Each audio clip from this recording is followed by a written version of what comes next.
So I turned 40 a few months ago, the big 4-0, and it has been a huge wake-up call for me. I'm realizing I could be halfway done with my life. A lot of things that I would know now, I really wish I knew when I was a 20-year-old because I would be so much further along in so many different areas. So I'm making this video to share the top 10 things that I know today as a 40-year-old that I wish I knew when I was 20. Number one, life happens in the present. The more I live in my head, the more unhappy I am. And the more I live in the moment, the more joy and peace I feel, the less stress and worry I have. I've learned through different readings and experiences that a lot of the suffering in our lives comes from our thoughts, not the actual real world. And so living in the present is the antidote to suffering because you get out of your head.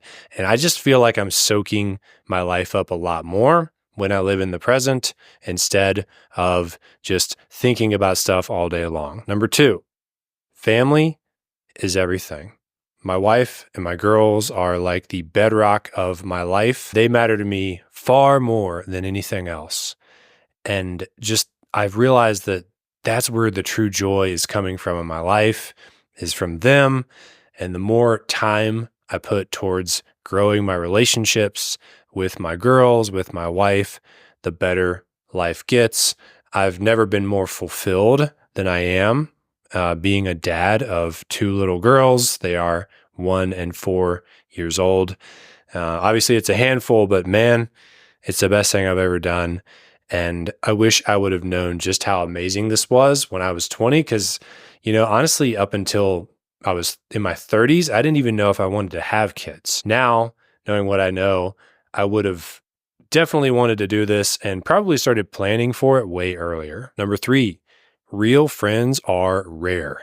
So this one irks me a little bit. I know that a lot of the people in our circles and the people that, you hang out with and the people that are your quote unquote friends really don't have your back. They're not really on your team. They're not rooting for you to succeed. They don't want you to be any richer or happier than they are. A lot of them are secretly hating. And I can tell the ones that are hating on me, like, even though they don't say it to my face, it's kind of obvious. I really only have like a handful of real, true friends that just don't judge me and love me no matter what, always have my back, high five me when I succeed, pick me up when I fail. I'm talking like you can count the number of friends you have like this on one hand. My lesson has been to hold on to those people when you find them. Don't let them go. They're not going to be perfect, right? Those real true friends, they're going to have their flaws. It doesn't matter. Hold on to them, even if they're not perfect, because they are hard to find. Number four, books hold the answers. Literally for $15, you can download the life experience that took someone sometimes decades to earn through all that sweat and blood and tears and trial and error. You can freaking buy the Kindle version of their book, be reading it within 10 seconds, and just have a major upgrade to your knowledge and your skills. It's insane. Whereas scrolling on social media, that's kind of like the junk food of knowledge, right? Like, that if you eat some Doritos, it's not going to really nourish your body, but if you go eat a salad, it will. So scrolling is Doritos and books are salad. And so as much as you can, make time to read every day. The biggest epiphanies and learning lessons that I've ever had in my life have all come from actual books. I try to read for about 20, 30 minutes every morning. You don't have to overdo it. Learning can be procrastination, but it's always good to be sharpening the saw. Number five, pay yourself first. So if you, for every $10 that you earn, were to keep $1 and then use the other 9 to pay your expenses, over time, you will be able to earn interest on a growing amount of money. Like every dollar that you save, let's say you can just get 5% interest on it, like in a money market account, easy to do. That's one nickel that dollar will earn you every single year. A nickel won't even buy you a piece of gum nowadays. But the point is, it snowballs, right? So every dollar that you can save is a little soldier that can now go out and dig for you and find more money. If you have $1 million in a savings account, that would earn $50,000 a year. And obviously there's ways to earn way more than 5%, right? I'm being conservative, but the main philosophy here is paying yourself first. When money comes in, just take 10% off the top and tuck it aside because you're like, I'm going to invest this somewhere. I'm going to use this to build my nest egg. And then if you keep doing that, eventually you will earn enough from just your interest to cover your expenses. And that is the day you will be financially free. Number 6, live in a city that makes you happy. When I lived in Tennessee, I wanted to go out and explore and see if there was somewhere else that I might be happier. So I did this dorky thing where I put all these cities on a spreadsheet and I put columns on there for like days of sunshine and crime rate and price and population size. And then me and my girlfriend at the time, who's now my wife, did a 3-week road trip. We went to every city on the list, and Denver, Colorado won. And ever since I moved here, I've been so much happier. The people here are just really happy. It's just a good vibe all the time. The sun's always shining. Like when I go on vacation, I have fun, but I also, when I get on the plane to come back home, I'm excited to come back to where I live. And where I live is some place that people go vacation. A lot of times they fly here and they drive into the mountains, just like a 45-minute drive. I've learned that where you live really impacts your quality of life. In fact, Naval Ravikant says, the big 3 decisions to make in life are who you're going to choose as a partner, where are you going to live, and what are you going to do for your career? When he said that, I was like, wow, where you live, he's right. It really does make a difference. Don't just, stay in your hometown that you grew up in because your buddies are there. Put some more intention behind it. Be like, where would I be happy? What types of things do I like to do? What types of people do I like to be around? What types of food do I like to eat? What type of weather do I like? And then go try moving to a new city that has those things. If you don't like it, you can always move back. Number 7, time is your real asset. There's a quote by Jack Johnson where he says, "Is there something that concerns you more than your time?" And my wife and I always kind of smile and look at each other when we play that song. Jack Johnson's one of our favorite artists because we know that we've got that part nailed. Like she and I are like locked in step together on the idea that your time matters more than anything.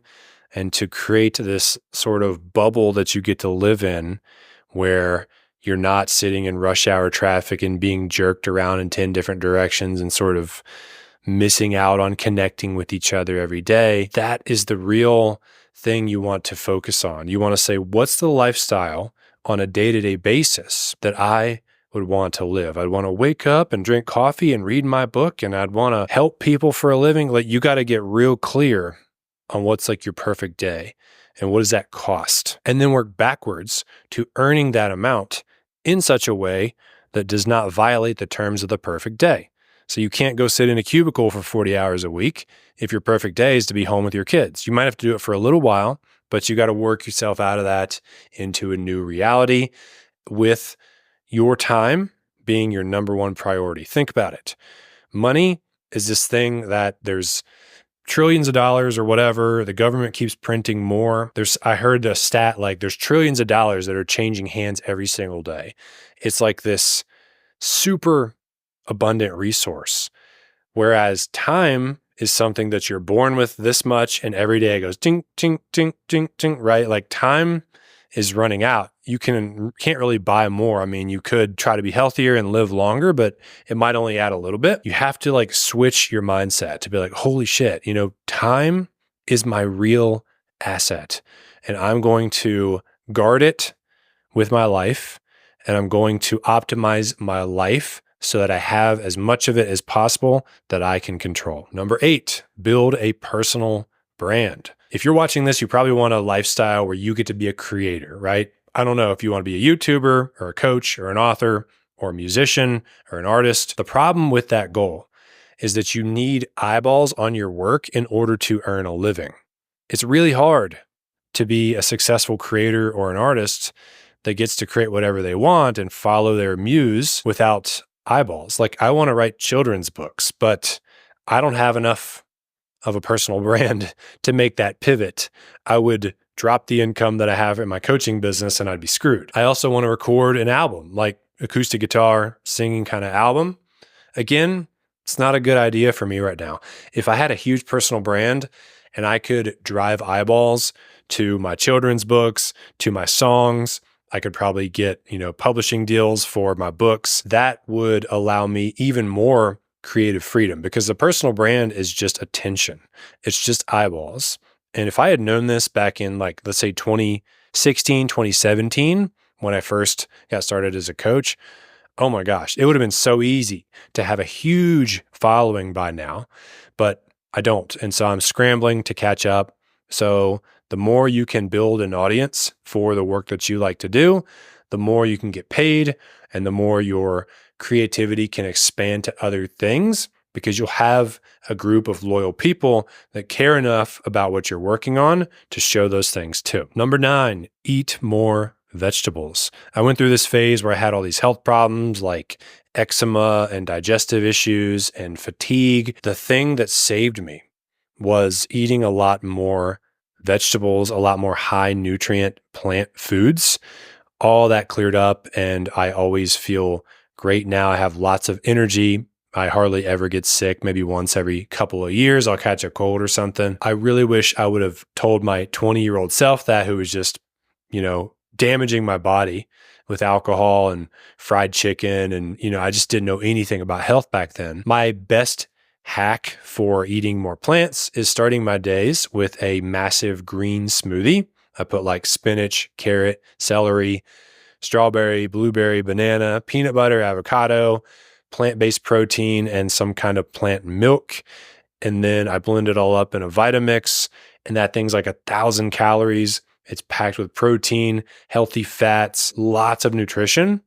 And if I want to eat pizza later that day, I'll be fine because I got so much nutrition from that smoothie. Finally, number 10, do more yoga.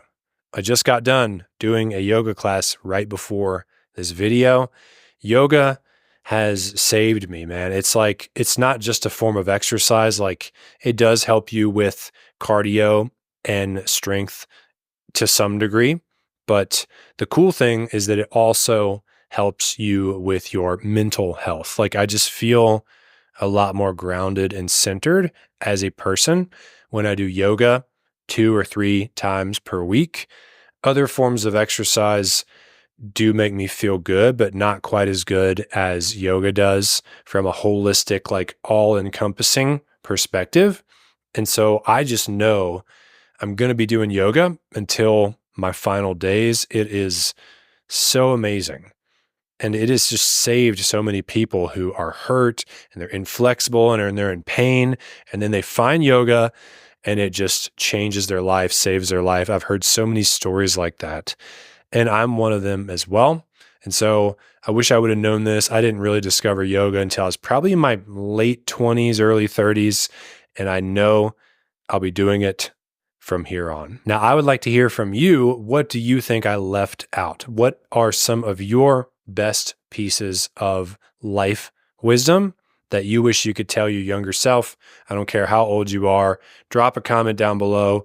Give me your best piece of wisdom. I want to hear from you. Thank you so much for being here. I appreciate your support. I hope you enjoyed the video, and I will see you in the next one.